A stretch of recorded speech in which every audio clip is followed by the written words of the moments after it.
Olá pessoal, me chamo Josivan Leite, sou mestrando pela Poli USP, sou formado em Engenharia Civil e hoje eu vim introduzir a vocês um pouco sobre como utilizar o Voice Viewer, que é um software aplicado para bibliometria e revisão da literatura, onde ao final dessa videoaula vocês vão conseguir criar essas redes que, por exemplo, eu utilizei como exemplo a de acoplamento bibliográfico e a rede de palavras-chave. Então, para utilizar esse software, ele é bem simples e intuitivo. Basta você baixá-lo no próprio site do Voz Viewer. Aqui ele dá uma explicação de o que é o software, de como você pode baixá-lo, o manual para entender como cada uma das redes elas conversam com os resultados da literatura, da sua amostra que você vai compor e dá para se aplicar tanto na Web of Science quanto na Scopus. Ambos os processos para a obtenção da amostra nessas duas bases de dados, elas são simples e são semelhantes. Então, eu vou, como exemplo, hoje eu vou mostrar como se utiliza, como se compõe a amostra na Web of Science, para você então poder utilizar para utilizar os metadados para gerar as redes no VozViewer. Então, para acessar a Web of Science, é simples, só você digitar no próprio Google, tá? E já vai aparecer o primeiro link.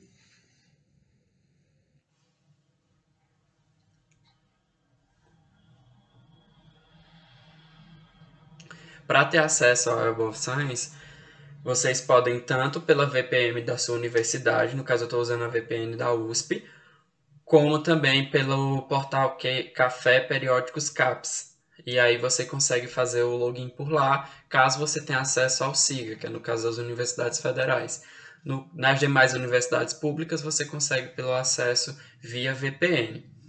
Essa aqui é a homepage da Web of Science. É interessante dizer que não somente você consegue fazer a composição de amostra de metadados para revisão de literatura e bibliometria, mas a Web of Science ela também fornece outros parâmetros, como o JCR das revistas, os journals, né? E entre outras funcionalidades. Para a composição da sua amostra, para os seus metadados na revisão de literatura, você precisa selecionar quais as strings, que na verdade são palavras-chave, para você aplicar e conseguir compor sua amostra. Essas strings, que no caso são palavras, elas têm que estar em inglês e elas têm que direcionar certamente o assunto que você quer pesquisar.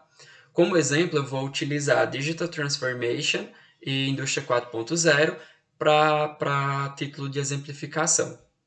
Uh, no caso, o primeiro passo é você selecionar aqui no canto esquerdo, onde tem All Fields, e selecionar a opção tópico. Porque em tópico vai pesquisar a palavra que você utilizar no título, no resumo e nas palavras-chave. Na Scopus, ela só pesquisa nesses três parâmetros. Na Web of Science, ele adiciona essa pesquisa as Keyword Plus, que são adicionados são palavras-chave adicionadas pelos próprios autores.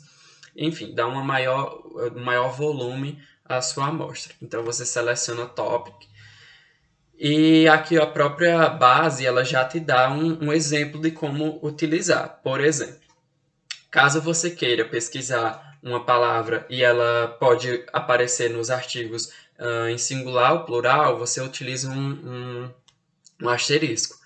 Aqui, como exemplo, a base está dando oil spill. Então, significa dizer que esta palavra vai pesquisar oil spills e oil spills, tanto no singular quanto no plural. No caso, digamos que eu quero que os artigos da minha amostra remetam à palavra Project Management and Project Manager. Então, eu utilizo Project, entre aspas, abre aspas, Project, Manage. No G, você coloca um asterisco, ele vai tanto, e fecha as aspas, que ele vai puxar tanto as palavras com radical, tanto as palavras que possuem o radical Project Manager como Project Manager, como Project Management. Então, um exemplo mais ou menos como fica. Aqui, para a aplicação, eu utilizarei Digital Transformation. Como é uma palavra composta, então você tem que utilizar ela entre aspas, que aí a base vai entender que você precisa de artigos que possuam esses dois termos, essas duas strings. E aí eu vou adicionar outra linha, que é aqui também no canto esquerdo. E é interessante vocês notar que o denominador booleano pode ser utilizado and, or ou not. Eu vou utilizar o delimitador booleano AND, porque eu quero artigos que possuem as duas strings que eu vou aplicar. Se eu quiser uma ou outra, eu coloco OR. Ou se eu quiser que na minha amostra não tenha determinada palavra, eu coloco NOT. Do mesmo jeito, você vem aqui, clica e seleciona Topic. A palavra que eu quero usar é Indústria 4.0, por exemplo. Então, abre aspas, Industry 4.0. Então, simples. E aqui você vem em Search. A base, ela já me retornou aqui 700 resultados. Esses 700 resultados são todos os artigos, são todos os documentos do tipo artigo, Proceeding Papers, artigos de revisão, Early Access, Editorial Materials, artigos de conferência e por aí vai. São os inúmeros artigos que remetem, os inúmeros documentos que remetem essas duas palavras que eu utilizei. Ó. No caso desse primeiro paper, tem Digital Transformation Indústria 4.0 logo no título. E já nesse terceiro artigo, por exemplo, tem no título e tem no resumo. E por aí vai. A Web of Science, elas nos traz alguns parâmetros iniciais para que você faça uma análise de como está a sua amostra e você também tenha noção de para onde a literatura já está indo, sem precisar usar softwares adicionais.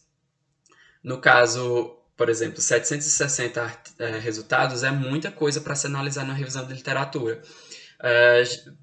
Quase que impossível você ler todos esses 760. Então, é necessário alguns filtros ou a utilização de outra palavra mais específica no teu tema. E isso aí vai através...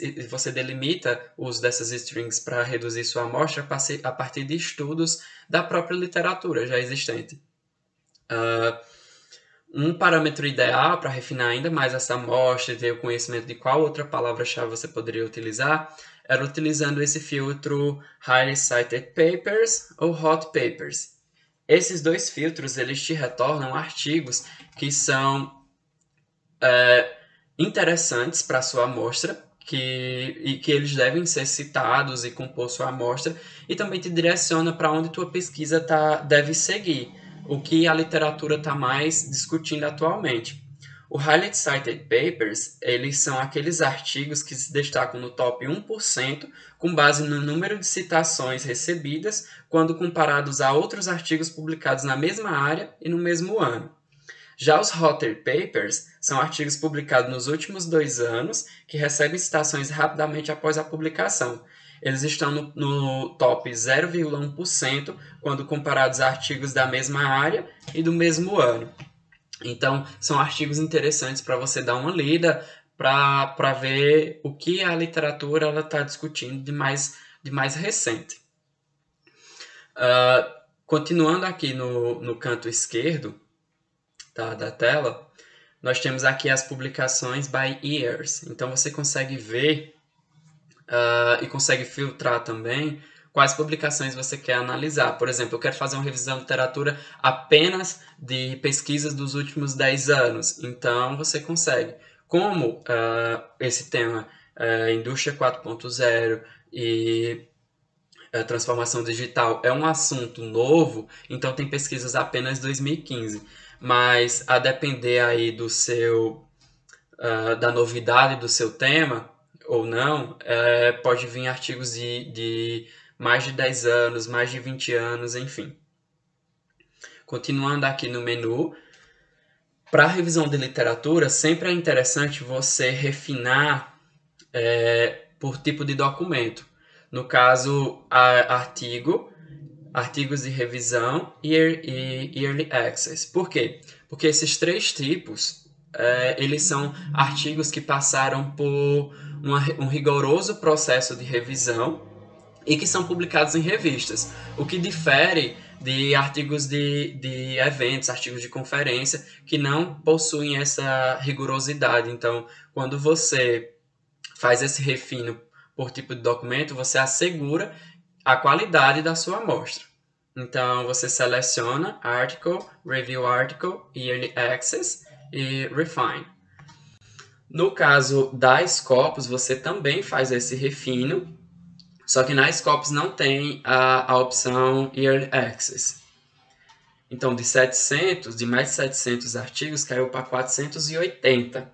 Ainda é um número bastante grande, é um número considerável. Só que para fins de exemplificação, eu vou deixar os 480. Mas para diminuir essa amostra, você poderia colocar outro string que fosse mais direcionado ao seu tema, ou então ver aí fórmulas, estratégias para diminuir essa amostra, porque é muito grande o volume. Continuando, então, nesse próprio menu aqui da esquerda, você consegue ver outros parâmetros que seriam interessantes. Por exemplo, onde seus artigos estão sendo publicados, que seria o país ou a região. Inclusive aparece o Brasil aqui com 42 publicações. Você pode fazer um refino aí pelo idioma, tá? Geralmente utiliza-se o inglês, certo?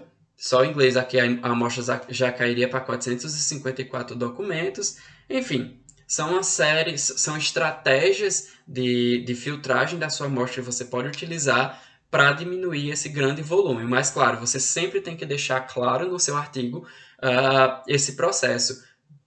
Desde quando você iniciou a primeira stream, que deu X documentos, até o processo de refino. Geralmente, deixa isso claro, escreve isso na metodologia, através de uma tabela, e você vai descrevendo cada passo a passo e a quantidade de artigos que foi ficando em cada filtragem, para ser o mais claro possível e garantir a transparência na sua pesquisa. A Web of Science, ela também já traz resultados preliminares. Você vem aqui em Analisar Results, você clica, e ele já traz alguns gráficos interessantes. Geralmente não se utiliza em artigos, mas é interessante você dar uma olhada para ver como se distribui aí sua amostra. Por exemplo, vendo aqui, filtrando essa amostra por área, nós temos que 95 artigos, 95 papers estão na área de gestão, ou então estão na área de Environmental Science, e por aí vai. Aqui, você pode ver as categorias, né? Eu quero ver como está o gráfico de distribuição dos meus papers, por exemplo, por ano. Então, vemos aqui ó, que em 2021 há um grande número de publicações. Então, enquanto pesquisador, você poderia direcionar esforços a entender ou explicar por que em 2021 tiveram tantas publicações diferente de 2017. Quais temáticas foram mais discutidas em cada ano? Por que houve esse boom de pesquisa a partir de 2020? Então, são estratégias para análise dentro da tua revisão de literatura. Tem também, nas categorias, você pode analisar por autor, por founding agencies. Então, um insight interessante nessa amostra é que, tipo, além das agências de financiamento exteriores, a gente também tem a presença aqui da CAPES e do CNPq, tá? Aqui o CNPq. Então, a CAPES financiou 11 artigos da nossa amostra e o CNPq financiou também mais 11. Então, são insights interessantes que você pode ver aí previamente no teu estudo. E aqui são mais outros insights, você pode baixar esses documentos, enfim. Aí vai só retornar.